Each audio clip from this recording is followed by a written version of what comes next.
Assalamualaikum warahmatullahi wabarakatuh.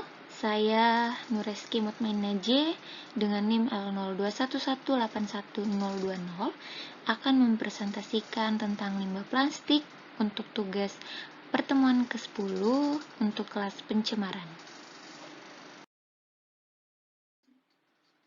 Adapun judul yaitu pemanfaatan limbah plastik sebagai bahan baku pembuatan bahan bakar alternatif. Adapun tahapan-tahapan yang akan saya jelaskan, yang pertama ada pendahuluan.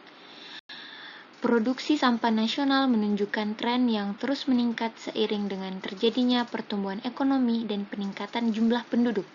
Yang kedua, yaitu tinjauan pustaka. Di sini ada plastik dan pirolisis. Yang ketiga ada metode dan alat dan bahan. Material plastik, prosedur eksperimen dan analisis. Yang keempat, ada hasil dan pembahasan, massa jenis, lama pembakaran, temperatur air, volume air yang hilang. Dan yang kelima adalah kesimpulan dan saran. Yang pertama adalah pendahuluan. Produksi sampah nasional yang menunjukkan peningkatan yang sering terjadi, salah satunya sampah yang sangat sering dijumpai yaitu berjenis plastik. Banyaknya hasil kontribusi sampah plastik nasional mencapai 15%.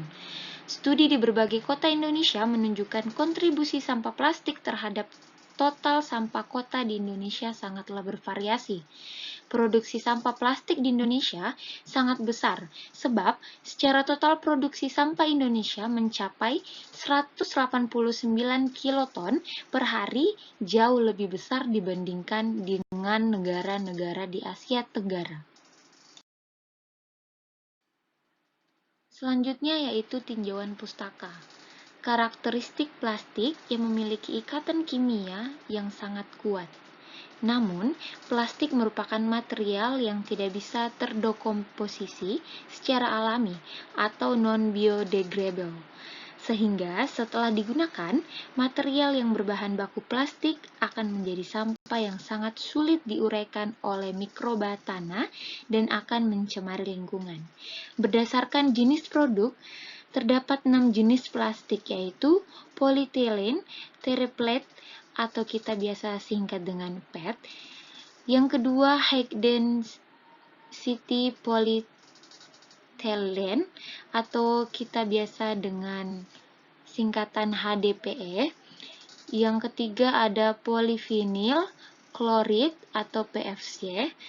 Dan yang keempat ada polyethylene atau biasa kita singkat LDPE. Yang kelima ada polypropylene atau biasa kita singkat dengan PP. Dan yang terakhir ada polystyrene atau biasa kita singkat dengan PS.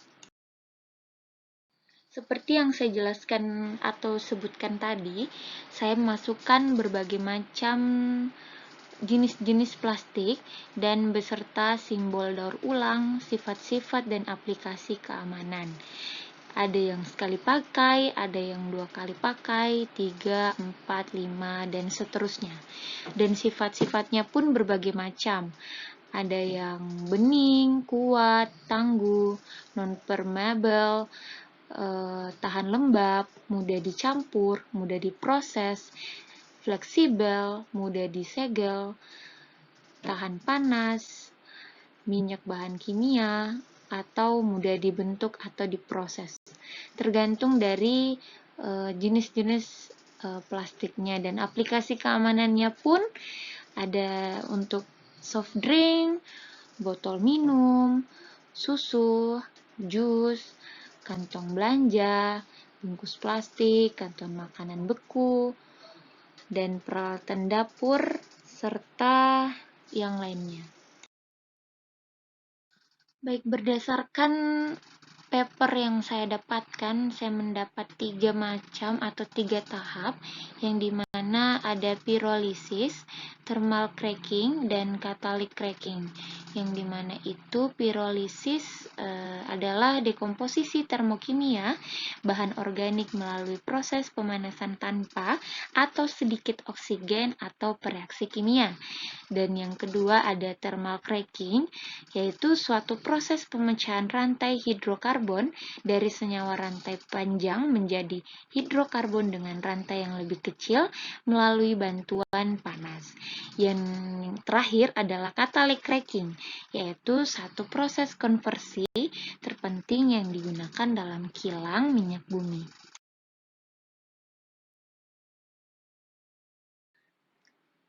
Selanjutnya ada material. Material yang digunakan di sini plastik sebagai bahan baku dalam penelitian.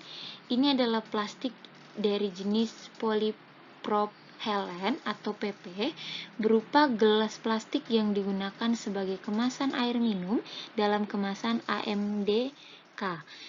Gelas plastik ini diperoleh dari pengepul. Adapun prosedur eksperimen, yaitu gelas plastik dalam kondisi kering sebanyak 200 gram dimasukkan ke dalam alat pirolisis yang dilengkapi sistem pendingin dan penampung destilat. Gelas plastik PP pada fase padat selanjutnya diubah menjadi fase cair atau minyak dengan menggunakan proses thermocracking atau pirolisis.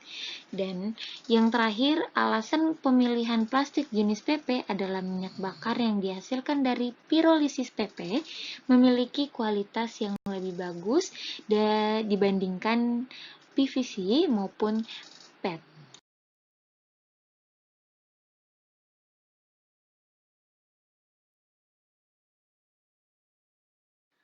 Selanjutnya yaitu hasil pembahasan.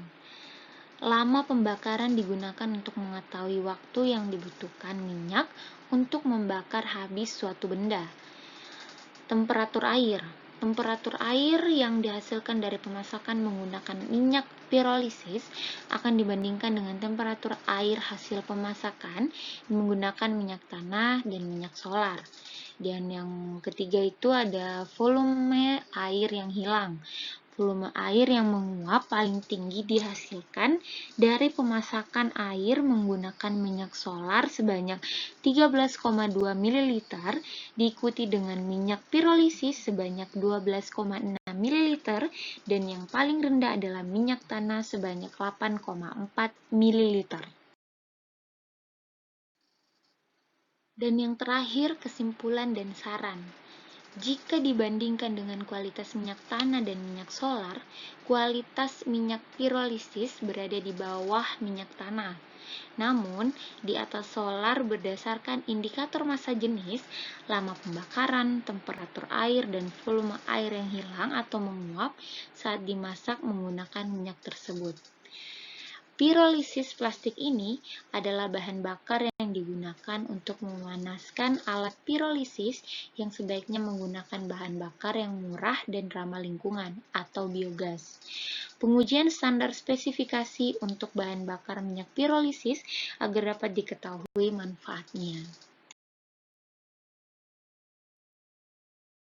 Itulah pemaparan materi dari saya, lebih dan kurangnya mohon dimaafkan. Wabillahi taufiq wal hidayah. Wassalamualaikum warahmatullahi wabarakatuh.